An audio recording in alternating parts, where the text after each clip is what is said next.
Hey guys, BassGeek here, and I'm going to share with you my favorite late winter, early spring baits and setups.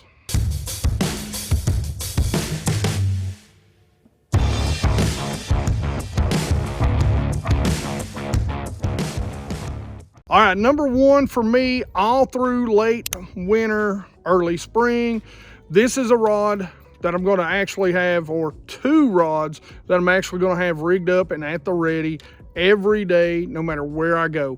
Even on days like this, clear skies, slick, calm conditions, I'm still going to have an ARig rigged up. Now, we may be fishing it deeper and we may be hoping for dirty water, but I'm still going to have it rigged up. An ARig is my number one go-to this time of year. I use two different rods. Now, in these conditions, absolutely no blade. So these two, we're going to take off. We're going to put no blades on, and we're just going as subtle as we can possibly go. As always, the setups, guys, these are both very long rods, 7'11" and 7'8". I want a long rod so I can get the longest cast I can possibly get out of these things. Reel speed is always going to be in that low sixes. I like it 6'4", 6'3", or lower. And in the wintertime, when it's real cold, I like to throw a 5'4", 5'5", 5'6", reel speed. Line, always throwing that K9. If you're first starting out, throw just the regular K9, which is the kind of copolymer, for lack of a better term. It's got a little more stretch, but still has the invisibility of fluorocarbon. I've been throwing these for a long time. I'm comfortable with it, so I'm gonna throw it on the Pro 100 by K9. Anywhere from 15, if you're first starting out, throw it on 20-pound test, okay? My go-to weights are the 1/8 ounces on these. Put me some dummy heads here on the top with no hooks, because I'm in Tennessee. Virginia allows 5 all the way around. You can have as many as you want in Virginia, but check with your state regulations. If you need to lighten it up, you're fishing flatter, shallower water, leave the dummy heads off and just use hitchhikers and use the 1/8 on the bottom, or you can even go down to like 3/16 or even lower if you need to. Next on the board, now again, we're still talking about late winter, early spring here, or super early spring when it's still gonna be cold, okay? So in that weather, the next one I'm definitely gonna have tied on is my jerk baits. These are two of my very favorite jerk baits. So this is gonna be the Mega Bass 110, the Vision 110 +1. Sometimes I'll even throw the +2. You can size down. You can go with the shallower divers. Look behind me, guys. I mean, it's steep, deep banks for me 90% of the time. So when I'm going to fish those steep, deep banks, I want to contour them.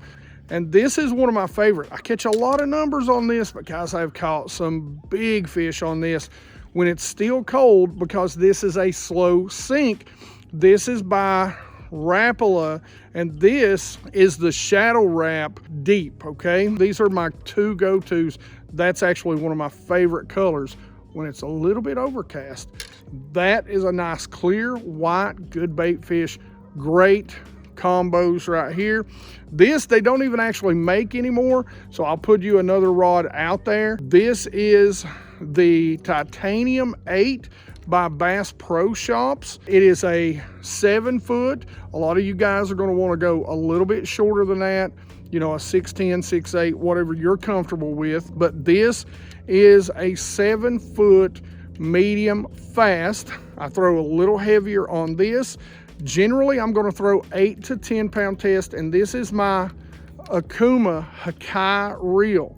A great reel. Cast baits a country mile, 7'3", little faster than I like, but I can get away with that pretty easy.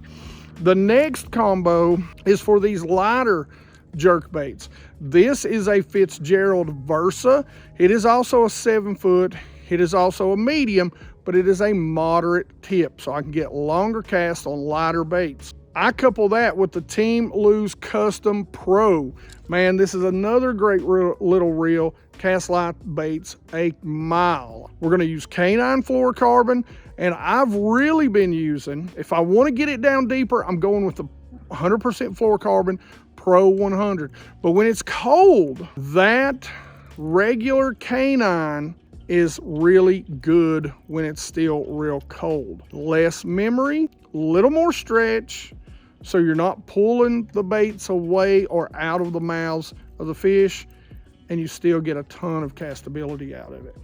That's my go-tos when it comes to jerkbaits. The next up on the docket for early spring, as it really starts warming up, as those fish start to move up, this is what I'm going to, a good old spinnerbait. Now there's all kinds of different modifications. You guys should go check out some of my spinnerbait videos where I talk about how to fish it. There's probably one coming out here real soon, actually. This bait right here, around trash piles, around places just like this during the spring, as it starts to warm up and those fish start to pull up, is a great little bait. I love to throw it on a little bit shorter rod, like a 7-foot or even a 6'10". And the reason why is I like to target fish with it. So I like to really get it into these tight places. This is a 7-foot, medium heavy, fast action rod. Great rod. It's what I generally like to throw my spinnerbaits on. I couple that with my Helios SX. This is a 6-6-1. So I like something in that higher 6, maybe 7, lower 7, 7-0, 7-1, so that I can do a little bit of both. I can slow roll it and really contour, or I can speed it up and really, get that reaction bite out of it. That's the reel I like to throw it on. This is 12 to 14 or 12 to 15 pound test. Again, I do throw this on the regular canine because it does have just a little bit of stretch, and I like the feel of graphite rod. So I don't pull it away from the bass as soon as they come up and hit it, but the spinnerbait is also on the list. Next up on the list is the Lipless. Now, you've seen me talk about it in one of my most recent videos. The thing about it is it's a great bait for cold weather. So when it's still cold, you can use it much the same way you use a blade bait. Throw it out there, sink it to the bottom,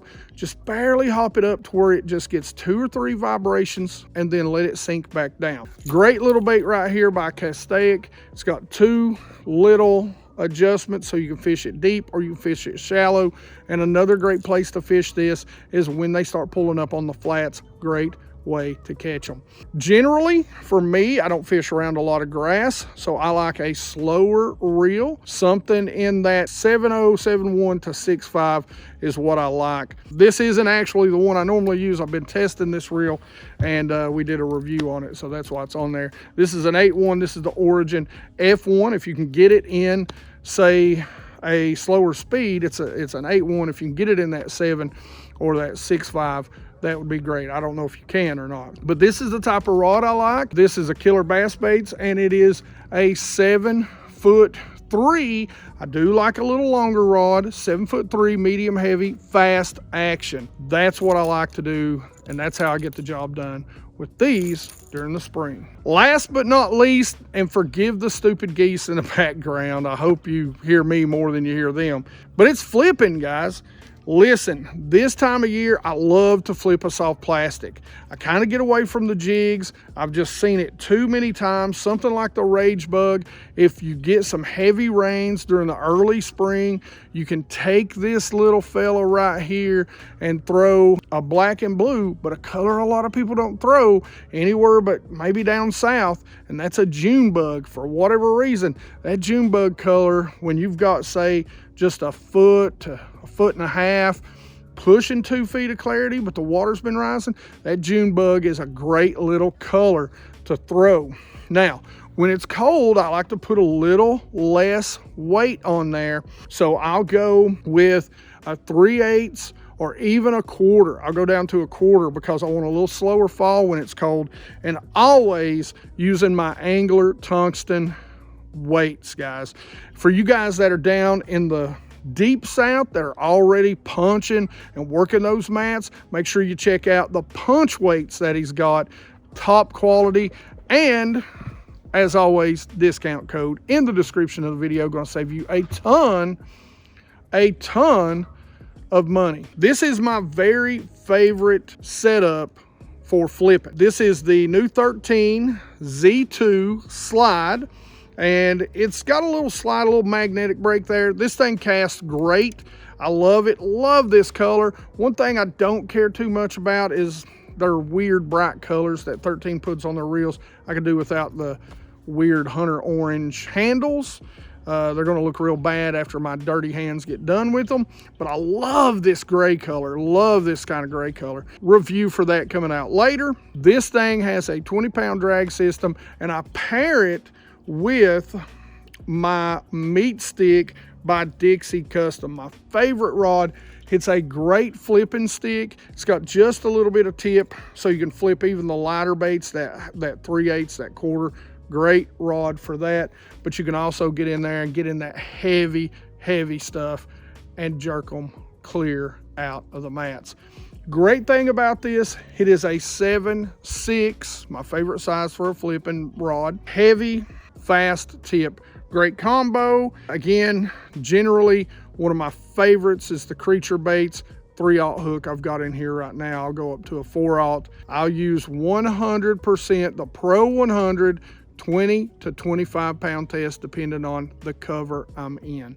All right, that's it for my spring. I just wanted to run through some real quick baits for you, but that is some of my go-to spring baits. Those are the baits that are almost always on the deck of my boat when I'm out fishing late winter, early spring to about the middle of spring, and some of them throughout the spring. All right, guys, as always, questions and comments. Tell me what you guys like to throw that may not have been in here, or some variants on these techniques that you've seen me just run through real quick. Share with me what you like to do early spring. Now, cold, we're talking about pre-spawn, but we're still talking about it's cold to it's kind of warmed up.